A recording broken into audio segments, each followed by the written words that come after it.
Bonjour, bienvenue dans cette nouvelle vidéo. Alors aujourd'hui on va voir comment on met en œuvre toutes les couvertines, le système de couvertines. Alors il y a plusieurs modèles, on va parler d'un modèle de Dany Alu, mais vous en avez plein d'autres en France qui font des couvertines sur le système bloc coffrant, les accrotaires en bloc coffrant isolant de notre système Planète Isobloc.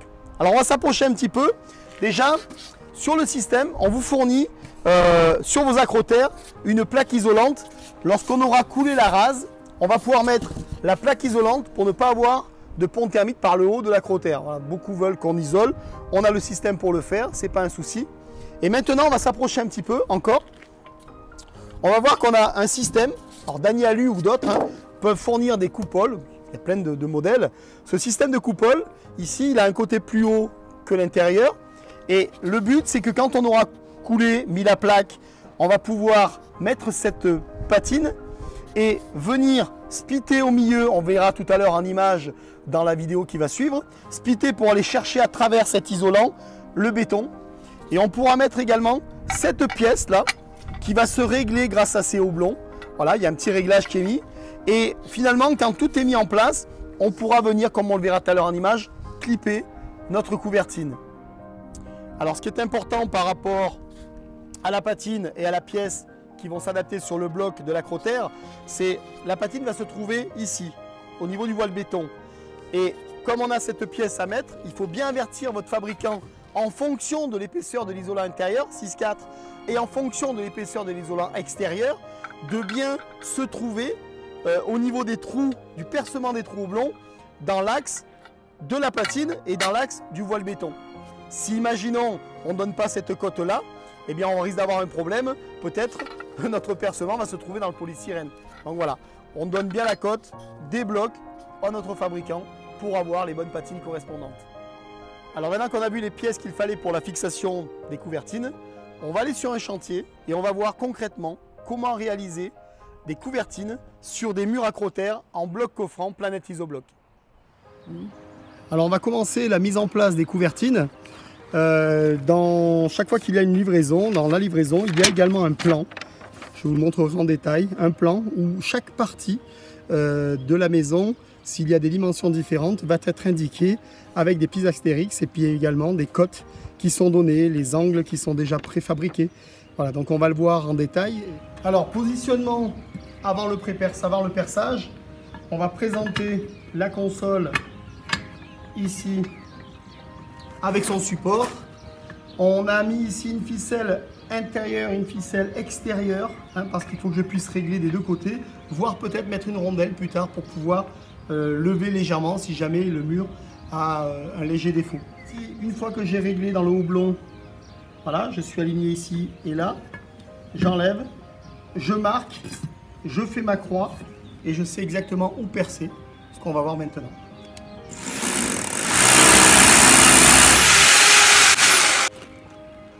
Là, je suis avec une cheville et un percement de diamètre 12. On va enfoncer puisqu'on sait qu'on a de l'isolant sur le béton. On a remis de l'isolant pour éviter le pont thermique. Donc du coup, je pousse ma cheville vers le bas, dans le trou et autour pour l'étanchéité avec la console. Je présente ma console, je mets la vis, clé choc.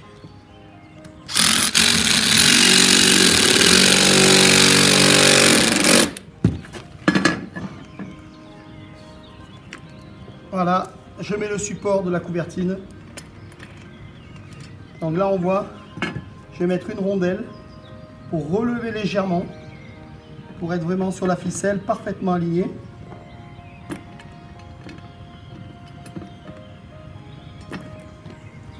On est aligné ici et on est également ici. Je boulonne là, je boulonne là.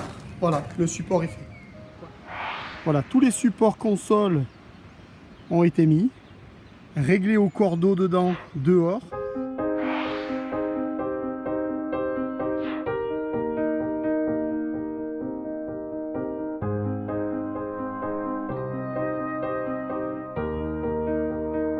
Donc là, on va mettre les couvertines.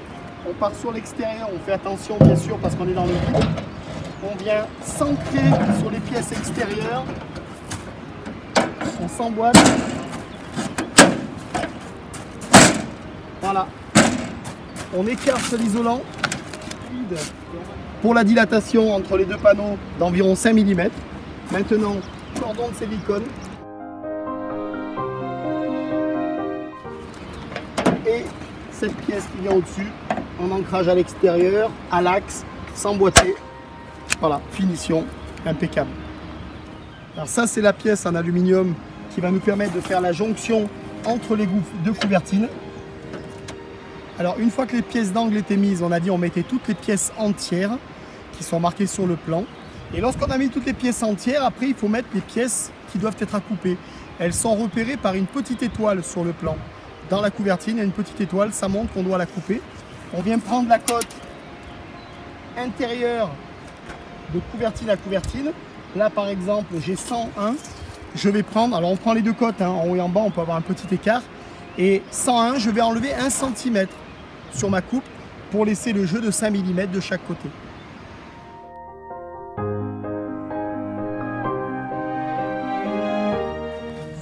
Voilà, la coupe est faite. Même principe. Hop, on arrive, on emboîte. On a emboîté.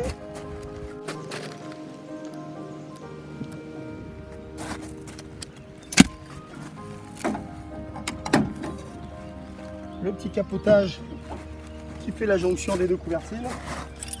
Idem. Voilà. Alors on peut voir que la finition est impeccable. On peut faire le tour du chantier. Voilà, toutes les couvertines sont mises en place.